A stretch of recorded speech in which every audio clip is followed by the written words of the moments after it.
বিগত প্রায় 15-16 বছর স্বৈরাচারের সময় কি পরিস্থিতির ভেতর দিয়ে আহ, সমগ্র দেশ, আমরা রাজনৈতিক দল, রাজনৈতিক কর্মী হিসেবে আপনারাও বিভিন্ন পরিস্থিতিতে কাজ করেছেন, কিন্তু তারপরেও যতটুকু সম্ভব হয়েছে বিভিন্ন কিছুর ভেতর দিয়েও আপনারা বিএনপির কথাগুলো জনগণের কাছে পৌঁছে দিতে চেষ্টা করেছেন বিভিন্ন সময়। তার জন্য আমি আপনাদেরকে আন্তরিকভাবে ধন্যবাদ জানাতে চাই।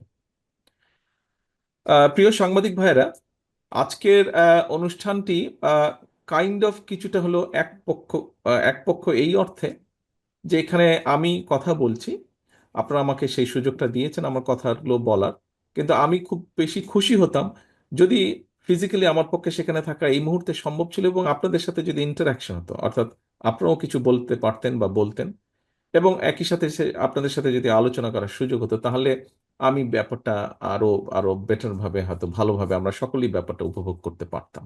আনফর্চুনেটলি সেটা হচ্ছে না। ইনশাল্লাহ আমি প্রত্যাশা করি, আশা রাখি যে সামনের দিনে আমাদের সেই সুযোগ হবে, একসাথে বসে আমরা কথা বলতে পারবো।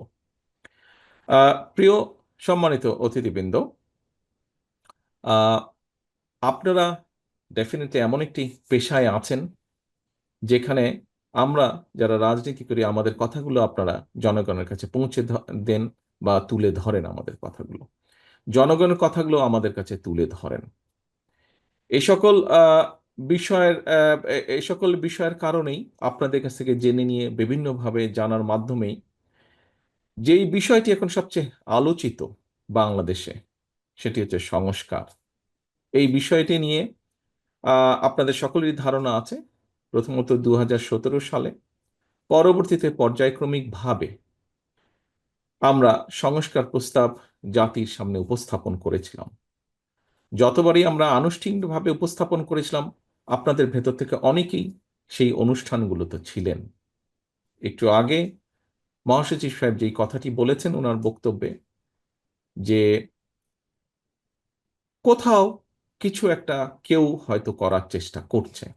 আমরা দেখেছি যে স্বৈরাচার কিভাবে প্রত্যেকটি প্রতিষ্ঠানকে, রাষ্ট্রের প্রত্যেকটি কাঠামো বা প্রতিষ্ঠানকে ধ্বংস করে।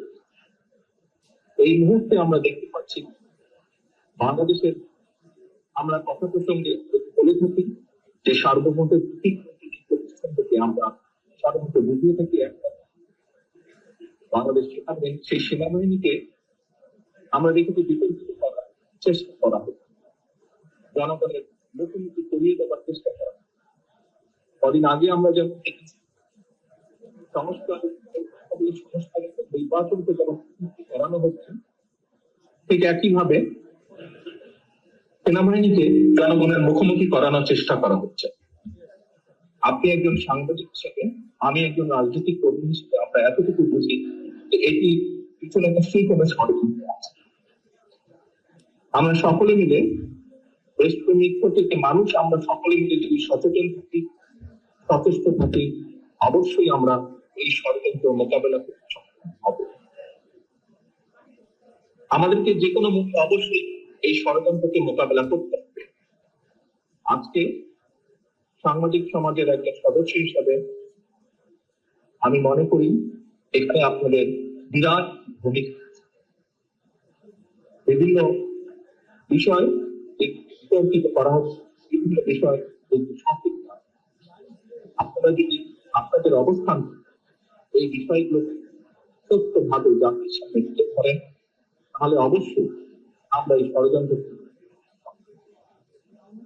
আজকে এই অনুষ্ঠান মাধ্যমে আমি আমার দলের অবস্থান থেকে, আমার দলের পক্ষ থেকে আপনাদের কাছে আন্তরিকভাবে আহ্বান এবং অনুরোধ করব, আসুন এই প্রত্যাশা 1971 সালে মুক্তিযোদ্ধা তাদের জীবন উৎসর্গ এটি স্বাধীন পরবর্তীতে বাংলাদেশের মানুষের গণতান্ত্রিক অধিকার সমুন্নত রাখার বিভিন্ন সময় রাজনৈতিক কর্মী সহ, সাংবাদিক সহ বিভিন্ন পেশার মানুষ আত্মহত্যা দিয়েছে। তাদের আত্মব্যয় যাতে বৃদ্ধি না যায়, পরবর্তীকালে গত 16-17 বছর রাজনৈতিক কর্মী সহ বিভিন্ন দলের গণতান্ত্রিক রাজনৈতিক দলের কর্মী সহ বিভিন্ন শ্রেণী পেশার মানুষ, সাংবাদিকরাও রয়েছে, খুনের শিকার, তাদের কেন বিখ্যাত। পরিশেষে জুলাই আগস্ট মাসে যে সকল বাংলাদেশের নাগরিক স্বৈরাচারকে বিদায় করানোর জন্য নিজের গণতান্ত্রিক অধিকারকে প্রতিষ্ঠিত করার নিজের জীবনকে উৎসর্গ করেছেন, তাদের এই প্রতিটি মানুষের এই উৎসর্গ যেন সার্থক, তার জন্য আমাদের সকলকে এক প্ল্যাটফর্মে এসে কাজ করতে হবে। আমাদের সকলকে সচেতন থাকতে হবে, আমাদের সকলকে নিজ নিজ অবস্থায় যার যার ভূমিকা পালন করতে হবে। প্রিয় সাংবাদিক ভাইরা, আমরা খুব সহজেই বুঝতে পারছি একটি মহল যারা অবশ্যই Recording in progress. বিশ্বাস করে, তারা তাদের ষড়যন্ত্রে লিপ্ত আছে। আমরা একসাথে যদি কাজ করি, অবশ্যই এই ষড়যন্ত্রকে মোকাবেলা করতে সক্ষম হব। আমাদের সর্বপ্রথম এবং একমাত্র লক্ষ্য হচ্ছে এই দেশের মানুষের গণতান্ত্রিক অধিকারকে প্রতিষ্ঠিত করা, এই দেশের মানুষের গণতান্ত্রিক অধিকারকে প্রতিষ্ঠিত করার মাধ্যমে এই দেশের মানুষ অর্থনৈতিক স্বাধীনতাকে প্রতিষ্ঠিত করা। আজকের এই ইফতার এবং দোয়া মাহফিলে একজন রাজনৈতিক কর্মী হিসাবে এটি হবে আমার এবং আমাদের লক্ষ্য এবং প্রত্যাশা। আমি দৃঢ়ভাবে বিশ্বাস করি একজন স্বাধীন সংবাদ কর্মী হিসাবে স্বাভাবিকভাবে আপনিও চাইবেন, আপনারা সকলে চাইবেন গণতান্ত্রিক একটি বাংলাদেশ। এটি আপনাদের প্রত্যাশা হবে। স্বাভাবিক বুদ্ধিতে আমরা সকলে এটি। পরিশেষে আবারও আমি আপনাদের সকলকে আজকের এই অনুষ্ঠানে আন্তরিকভাবে ধন্যবাদ জানিয়ে আমার বক্তব্য শেষ।